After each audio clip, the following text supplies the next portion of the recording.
Hi friends, நம்ம ஜனனி நாட்டுக்கோழி பண்ணை சொந்தங்களுக்கு எல்லாருக்கும் வணக்கம். நம்ம ஒரு சப்ஸ்கிரைபர் கேட்டிருந்தார், ஒரு ஒரு பண்ணையில் குஞ்சியிலேருந்து கோழி வளர்த்து ஒரு ஸ்டெப்பாக வளர்க்குறது எப்படின்னு ஒரு லாங் வீடியோவாக போடுங்க டீட்டெயிலாக. நான் புதுசாக பண்ண ஸ்டார்ட் பண்ண போகிறேன்னு சொல்லி கேட்டிருந்தாரு. ஓகே, இப்போ நம்ம ஃபஸ்ட்டு முட்டை பொரிஞ்சு குஞ்சு வெளியே வருதுன்னா நம்ம அதை ஒரு அதாவது வெப்பம் லீக் இல்லாமல் உள்ள ஒரு பாக்ஸு, ஒரு கூண்டு, ஏதோ ஒன்று ரெடி பண்ணணும். அதை நீங்கள் ரெடி பண்ணதுக்கப்புறம் அதை ஃபஸ்ட்டு லைட்டு போட்டு தெர்மோமீட்டர் வச்சு வெப்பநிலையை மெயின்டைன் பண்ணதுக்கப்புறம் தான் நீங்கள் குஞ்சு எடுத்து அதில் உள்ளார இன் பண்ணிட்டோம். ஓகே, ஃபஸ்ட்டு நீங்கள் அது எல்லோரும் சொல்கிறது தான், சர்க்கரை தண்ணி, கருப்பட்டி தண்ணி, அது நீங்கள் வச்சுக்கலாம். ஆனால் ஃபஸ்ட்டு தீவனம் கொடுக்கறது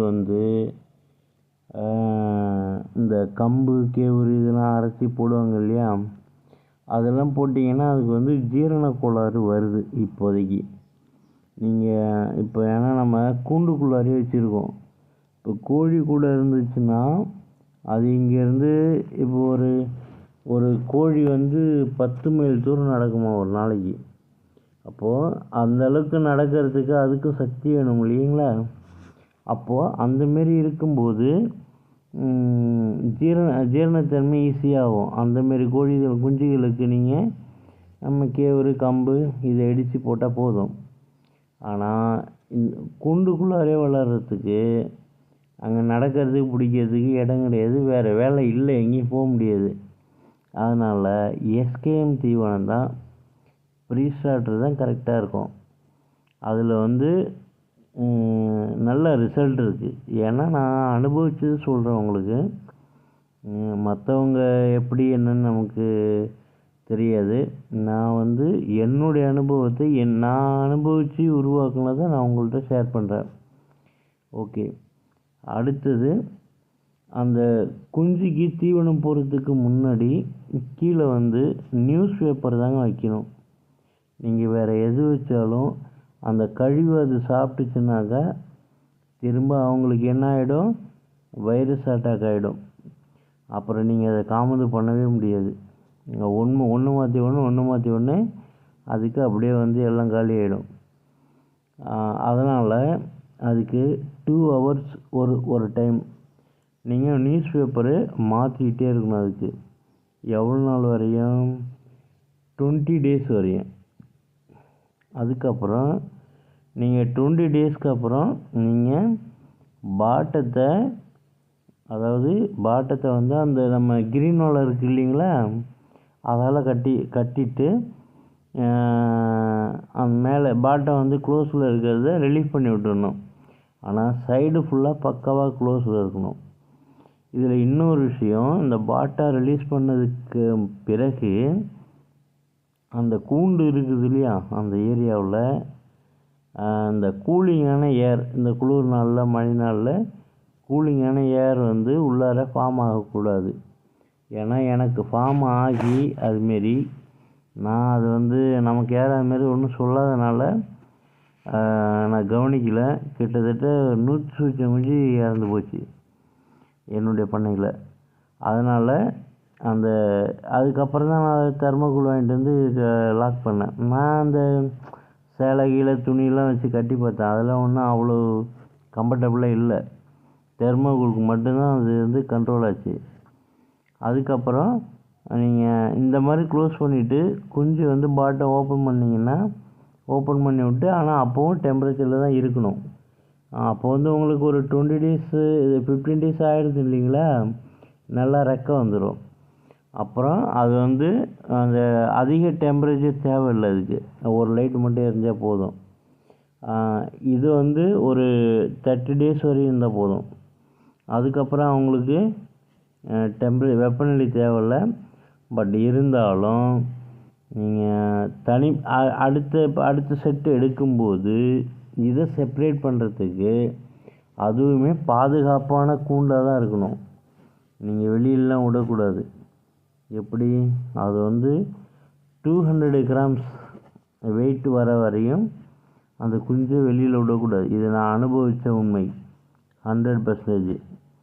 அதனால் நீங்கள் அது வெளியே விடாமல் நீங்கள் அதுக்கு நான் சொன்ன மாதிரி கூண்டுகள் அமைத்து நீங்கள் வச்சுருந்துட்டிங்கன்னா 2 months வரையும் ஒரு 100 கிராம் வரையும் வந்துடும். அப்புறம் ஒரு 4 months ஆச்சுன்னா 200 கிராம் வரும். அதுக்கப்புறம் நீங்கள் விட்டுடலாம். இதில் இப்போ நான் சொன்ன மாரி நான் அந்த 30 days மட்டும் நீங்கள் அந்த ப்ரீஸ்டார்டர் போடணும். அதுக்கப்புறம் நம்ம அஸ்யூஷுவல் அந்த கம்பு, மக்காச்சோளம், கேவுரு, ஒயிட் சோளம் இருக்கு இல்லையா, நம்ம நாட்டு சோளம், அது எல்லாமே இது எல்லாத்தையும் இதில் மிஷினில் விட்டு அரைச்சி போடலாம். நீங்கள் இல்லை எல்லாத்தையும் மிக்ஸ் பண்ணி கூட போடலாம். ஆனால் என்ன மிக்ஸ் பண்ணி போட்டிங்கன்னா ஒரு சிக்கல் என்னென்னா ஜீரணத்தன்மை பிரச்சனை வரும். இதை அரைச்சி போட்டிங்கன்னா கொஞ்சம் ஈஸியாக ஜீரணமாகும், அவ்வளோதான். ஆனால் அரைச்சி போடுறது தான் பெட்டர், பார்த்துக்குங்க. இப்போ அதே மாதிரி இப்போ நம்ம அந்த 30 days வரையும் அதை விட்டுட்டு அடுத்தது இந்த தீவனத்தை போட்டிங்கன்னா சாப்பிடாது. முதல்ல எல்லாத்தையும் கொத்தி கீழே தான் தள்ளும். ஏன்னா அந்த டேஸ்ட் வேறு, இந்த டேஸ்ட் வேறு. அதுக்கப்புறம் அது பசிக்க கொஞ்சம் கொஞ்சமாக அந்த நேரம் கொஞ்சம் குஞ்சு டல் ஆகும், வெயிட்டு குறையும். அதுக்கப்புறம் பிக்கப் ஆகிடும், அது பிரச்சனை கிடையாது. ஆனால் அதுக்கு நீங்கள் வைரஸ் ஃபார்ம் ஆகாமல் இருக்கிறதுக்கு அந்த கழிவு கீழே மேக்ஸிமம் 2 அடி கேப் இருக்கணும். கூண்டுக்கு கீழே அது நிற்கிறதுக்கு கீழே 2 அடி கேப் இருக்கணும். அப்போ தான் அந்த கழிவோடைய எஃபெக்ட்டு நம்ம குஞ்சுக்கு அட்டாக் ஆகாது. ஓகே, இப்போ நம்ம 2 months எடுத்தாச்சு. அதுக்கப்புறம் நீங்கள் நல்லா ஃப்ரீயாகவே நீங்கள் வெளியில் விட்டே வளர்க்கலாம், ஒன்றும் பிரச்சனை கிடையாது. ஆனால் கழிவு தண்ணியை குடிக்காமல் பார்த்துக்கணும். அப்படி ஏரியாவாக இருந்தால் நீங்கள் வெளியில் விட்டு வளர்க்கலாம். அப்படி இல்லை எங்களுக்கு கழிவு தண்ணி இருக்குன்னா டெஃபினெட்லி 4 மாதம் வரையும் விடக்கூடாது, கூண்டிலே தான் வளர்க்கணும். ஆனால் இதில் இன்னும் ஒரு சிக்கல் இருக்குங்க. அந்த கூண்டு உள்ளார வளர்க்குறதுல என்ன சிக்கல்னால் ஒன்றுக்கு ஒன்று கொத்திக்கும். எனக்கெலாம் அதாவது அதாவது கழிவு விடுற ஏரியா இருக்கு இல்லையா, பட்டக்ஸ் இருக்கு இல்லையா, அதை கொத்தியே கொன்னுச்சு. கிட்டத்தட்ட ஒரு 20 குஞ்சு விடுறதுல ஒன்று மாற்றி ஒன்று கொத்தியே கொண்டுக்கிட்டுதுங்க. அந்த மாதிரி இருக்கும். அதெல்லாம் நம்ம டெய்லி கண்காணிக்கணும். ஒவ்வொரு குஞ்சும் ஆக்டிவாக இருக்கான்னு பார்க்கணும். ஆக்டிவாக இல்லைன்னா மருத்துவத்துக்குன்னு ஒரு தனியாக ஒரு கூண்டு அமைச்சு அதை தனிமைப்படுத்திடணும் ஸ்டார்டிங்லேயே. அப்போ தான் நீங்கள் மற்ற குஞ்சுகளுக்கு வராமல் தடுக்கலாம். அப்போ கழிவு அந்த குஞ்சுகளுக்கு என்ன வருது, முதல்ல சளி இருக்கா, ஜுரம் இருக்கா, முதல்ல பக்காவை செக் பண்ணிவிட்டு அதுக்கப்புறம் நீங்கள் ட்ரீட்மெண்ட் போகணும். ஓகே, இதுவே ரொம்ப லாங் வீடியோவாக போகுது. ஓகே, பாய். நம்ம சொன்ன விஷயம் உங்களுக்கு பிடிச்சிருக்குன்னா எனக்கு கமெண்டில் சொல்லுங்கள். சப்ஸ்கிரைப் பண்ணுங்கள், ஷேர் பண்ணுங்கள். பாய். தேங்க்யூ. நம்ம பண்ணையில் தற்பொழுது 2 நாள் குஞ்சு, 3 நாள் குஞ்சு அவைலபிளாக இருக்குது. யார் வேணாலும் வாங்கிக்கலாம். ஓகே, பாய். தேங்க்யூ.